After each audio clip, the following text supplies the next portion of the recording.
Décider, changer, se relever, trouver son équilibre, avancer, dépasser ses peurs, inventer ses solutions. Qui a dit que travailler sur soi devait être long, pénible et fastidieux ? Surtout pas moi. Je suis Bénédicte, psychologue et coach insolite, et je te souhaite la bienvenue sur mon podcast. Ici, chaque semaine ou presque, je te propose de l'inspiration, des outils et des astuces pour construire une vie qui te ressemble. Tu viens ? On embarque ?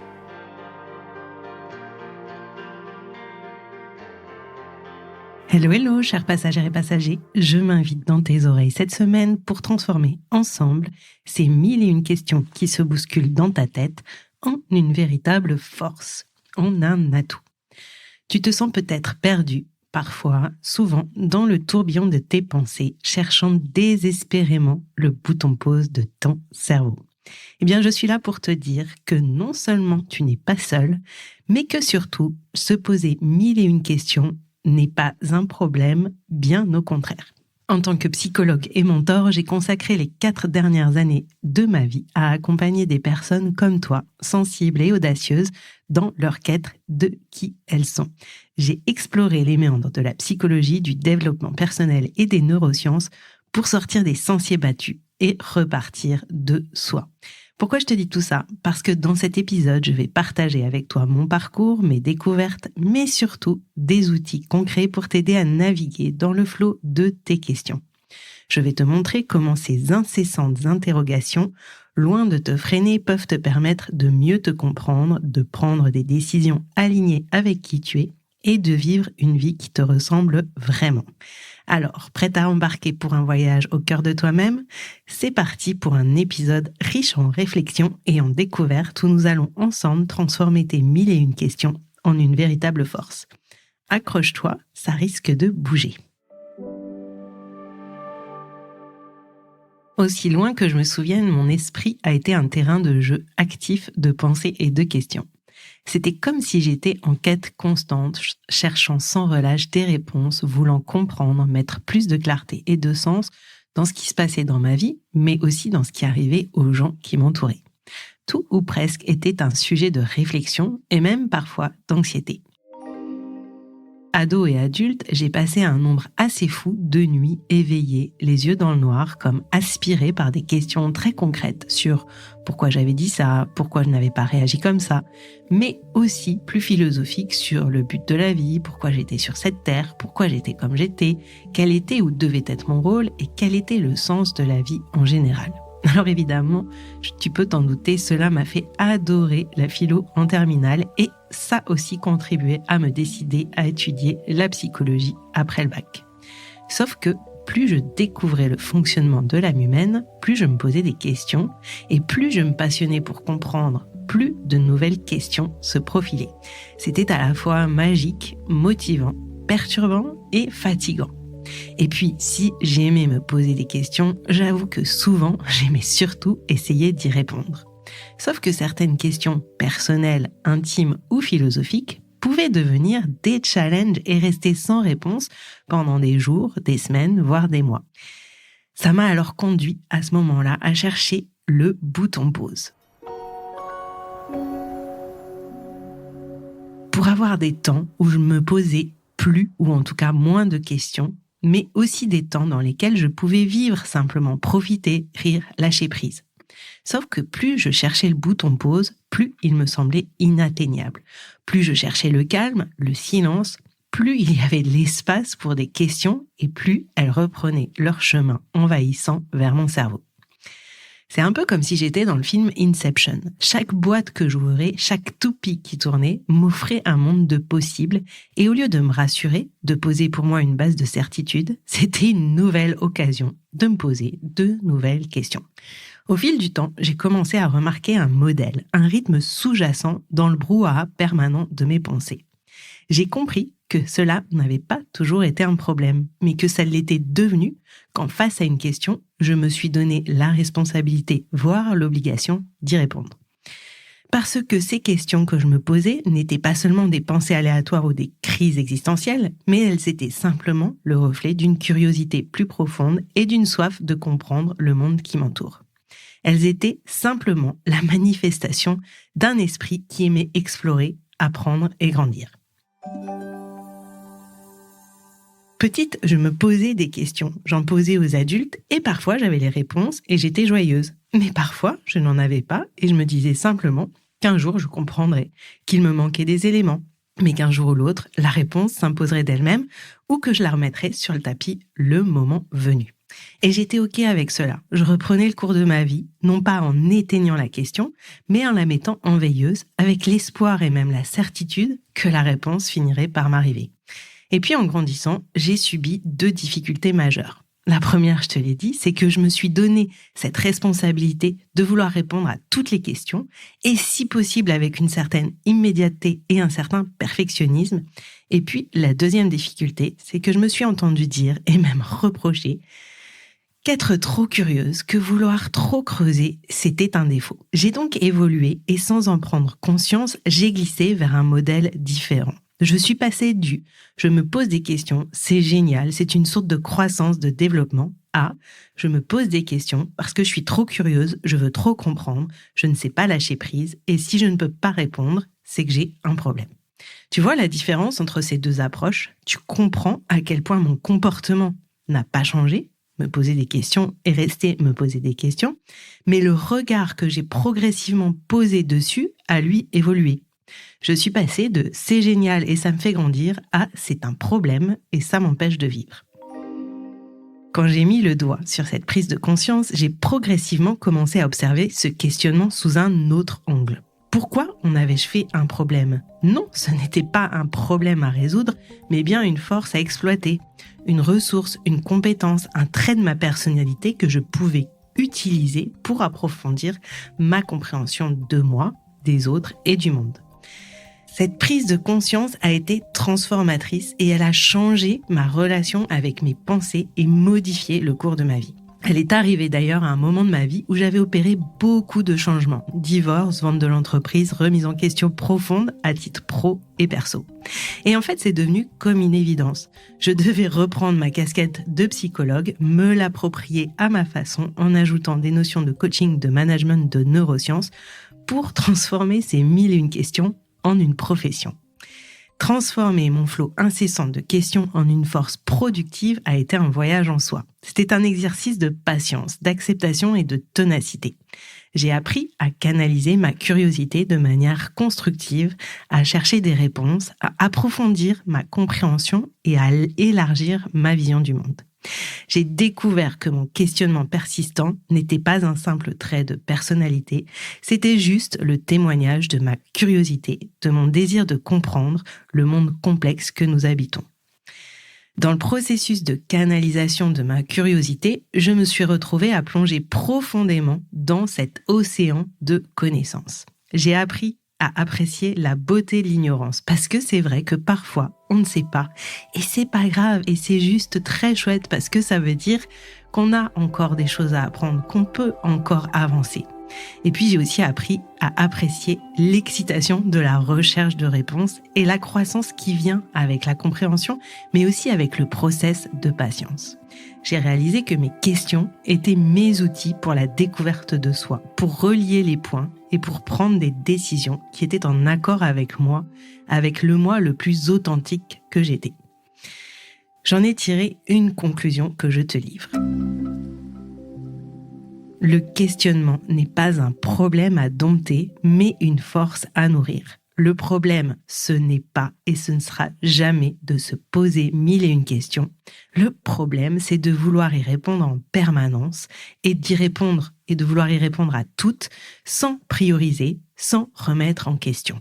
Se poser 1001 questions, c'est un peu comme une boussole pour la découverte de soi. C'est une porte d'entrée pour la compréhension de qui on est, de comment on fonctionne et c'est surtout un super catalyseur, un booster pour le développement.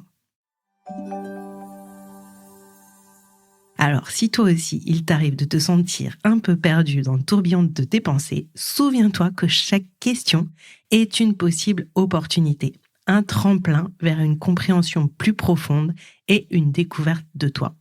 Chaque question a une réponse quelque part, mais pas forcément aujourd'hui à la minute. Tu as le choix, tu as le droit de vouloir cliquer sur une question pour essayer d'y répondre ou de ne pas cliquer dessus et de la laisser vivre sa vie un peu ailleurs.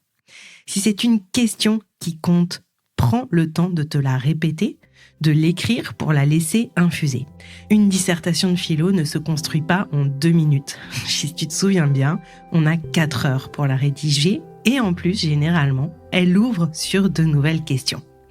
Pour autant, en chemin, tu as répondu à certains doutes, tu as mis de la lumière quelque part, tu as pris le temps d'interroger et d'amener certaines réponses.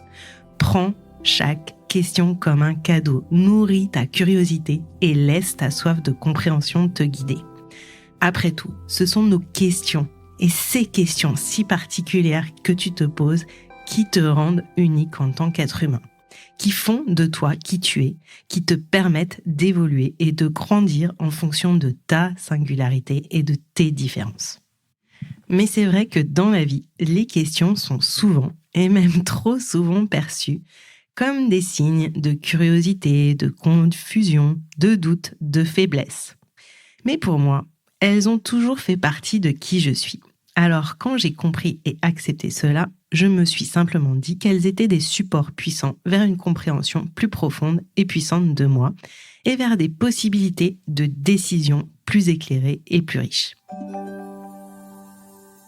Ce voyage de changer mon regard sur mes questions, de me reconnecter à ma vision d'enfant, de me poser des questions, c'est génial, ça me permet d'apprendre et de comprendre, eh bien, ce changement de perspective n'a pas été direct et il ne s'est pas fait du jour au lendemain. Je me suis pris quelques murs, j'ai dû rebrousser chemin, je me suis fait accompagner pour éclairer ma pensée et apaiser mes émotions et mes frustrations.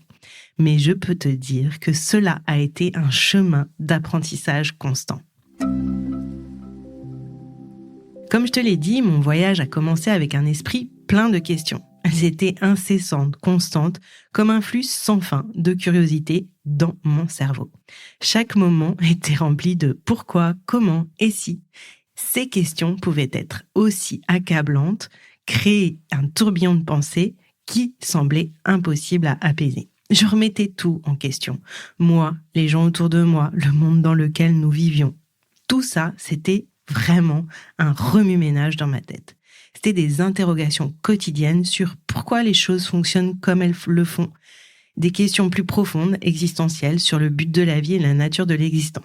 Tant et si bien qu'il y a un moment dans ma vie où j'ai fait le choix d'arrêter. Je ne sais pas si j'ai fait ce choix de façon consciente ou inconsciente, je ne m'en souviens plus vraiment, mais c'est comme si j'avais trouvé le bouton pause. Enfin, c'est ce que je me suis dit à ce moment-là.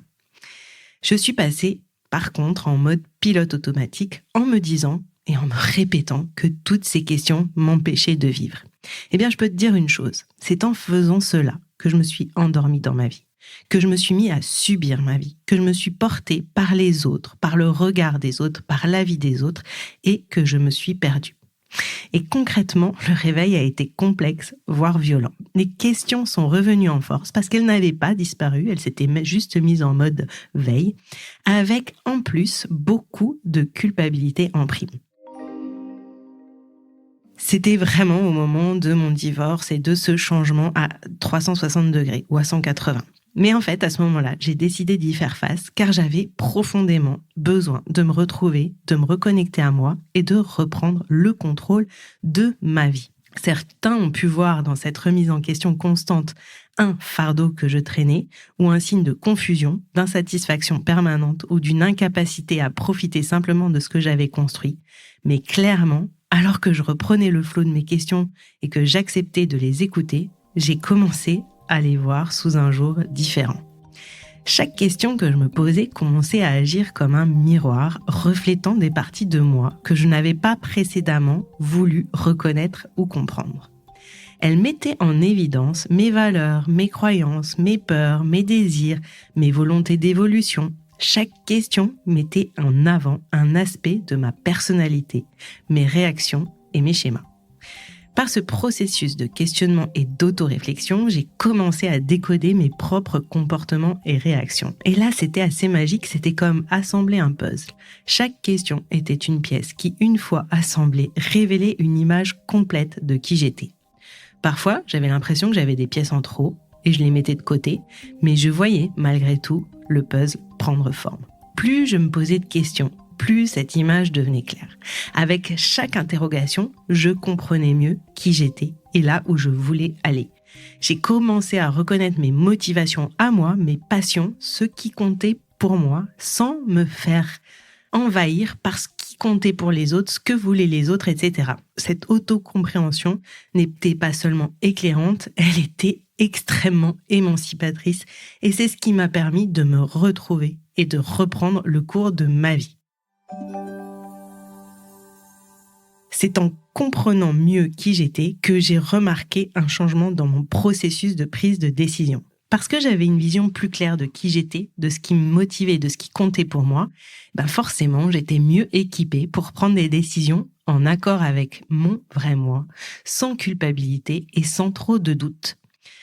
Chaque choix des plus significatifs comme mon chemin de carrière et mes relations au plus simples ou basiques comme la façon de passer mon temps libre est devenu le reflet de ma compréhension de moi-même. Parfois, évidemment, c'était pas si clair et parfois je faisais des jeux d'essais-erreurs, mais plus je faisais ça, plus j'essayais de répondre à mes questions, plus en fait les choses s'éclairaient. Chaque décision est maintenant éclairée par la connaissance de ce que j'ai acquis, de ce que j'ai compris de moi à travers mes questions.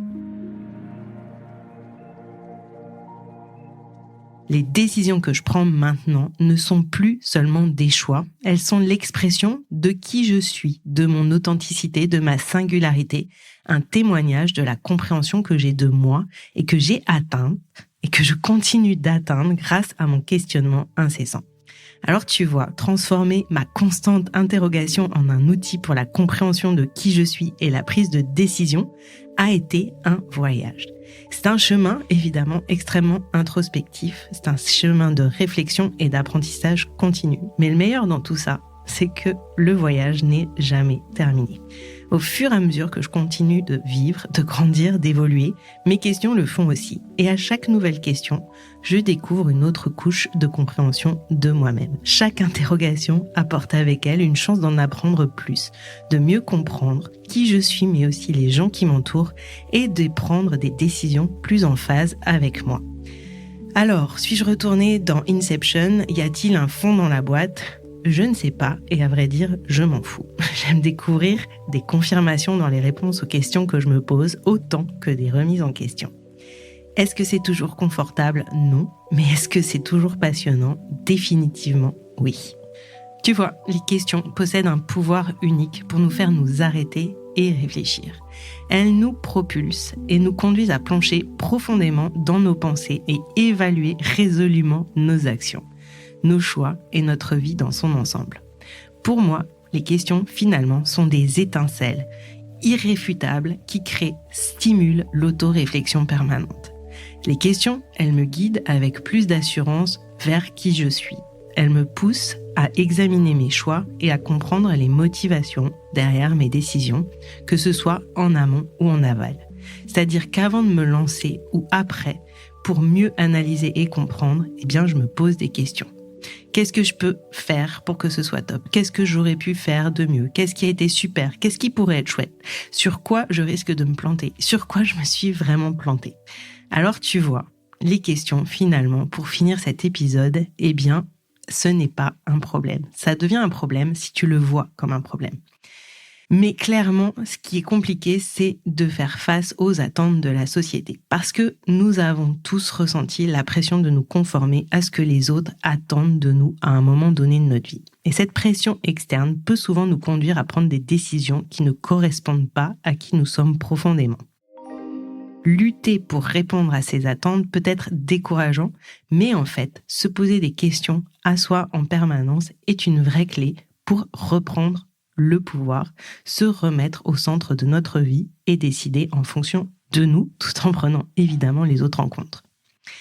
Saisir ce que nous voulons vraiment peut être une entreprise complexe. Oui, ça demande de l'introspection, de l'honnêteté, du courage et ça demande aussi de faire face, de regarder dans le miroir qui on est, mais aussi nos désirs les plus profonds. Et clairement, là encore, les questions peuvent t'aider. En te posant les bonnes questions, tu vas pouvoir dénuder les couches d'attente et de pression de la société, de ta famille, de ton éducation, etc. pour aller au cœur de tes véritables désirs. Des questions comme « Qu'est-ce qui me rend vraiment heureux ? Quelles sont mes passions ? Quel genre de vie est-ce que j'ai envie de mener ?» peuvent nous diriger avec conviction vers l'identification de nos valeurs et de nos aspirations. Les réponses à ces questions peuvent donner une vision plus claire de qui tu es et t'aider ainsi à prendre des décisions qui sont en parfaite harmonie avec toi et ton toi profond. Alors en conclusion, les questions sont plus qu'un simple outil pour obtenir de l'information.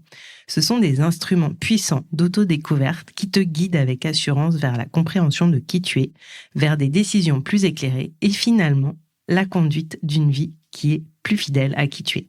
Alors la prochaine fois que tu te sens submergé par les attentes des autres, arrête-toi, pose-toi les bonnes questions et écoute ta petite voix intérieure. Elle pourrait très bien te conduire sur un chemin que tu étais toujours destiné à emprunter.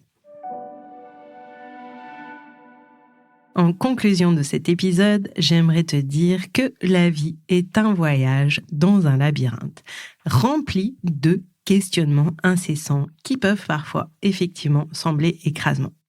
Mais l'objectif absolu de ce voyage n'est pas d'anéantir ces questions, mais plutôt de les accueillir, de les faire tiennes. En effet, ce sera ta capacité à t'interroger, à réfléchir et à analyser qui va permettre de te définir et de comprendre qui tu es et mieux comprendre aussi le monde qui t'entoure. Alors c'est vrai qu'il est essentiel de trouver un équilibre et nous devons apprendre à lâcher prise et à cesser de suranalyser. La suranalyse peut nous paralyser, nous empêcher d'agir et de prendre des décisions et ainsi freiner notre développement et notre croissance, mais aussi notre bien-être et notre sérénité. Donc l'idée, c'est d'apprendre à accepter nos singularités, nos différences et à nous aimer tels que nous sommes, questions incluses. Alors tu me diras, c'est facile à dire, mais pas toujours facile à faire. Comme je te le disais, c'est un chemin. Mais clairement, en fait, tu ne peux pas attendre que cela arrive sans passer à l'action. Ce n'est pas juste en écoutant un épisode de podcast que tes questions vont soudainement se transformer en réponse sur qui tu es. Non, il faut effectivement que tu passes du temps avec elles, que tu acceptes de les écouter, que tu acceptes de chercher, que tu acceptes qu'elle n'ait pas toujours une réponse immédiate et que clairement, tu acceptes que ces questions soient une véritable force dans laquelle tu puises énormément. Ne les perçois pas comme un fardeau, mais vois-les comme une opportunité d'en connaître plus sur qui tu es et d'apporter des changements positifs dans ta vie. En tant que psychologue et coach, je suis bien entendu là pour t'aider dans ce voyage. Et mon but, c'est de te fournir des outils et des conseils qui t'aident à naviguer dans le monde complexe de tes pensées, à travers les podcasts, mais à travers aussi mes accompagnements. Je t'invite donc à utiliser les outils et les conseils de cet épisode, de passer à l'action pour commencer à transformer tes questions en véritable force. Ce que je veux te dire, c'est notamment d'apprendre à te poser des questions et d'apprendre à y faire face sans forcément vouloir une réponse immédiate en claquant des doigts. Alors, pose-toi ces questions que je t'ai posées plus haut.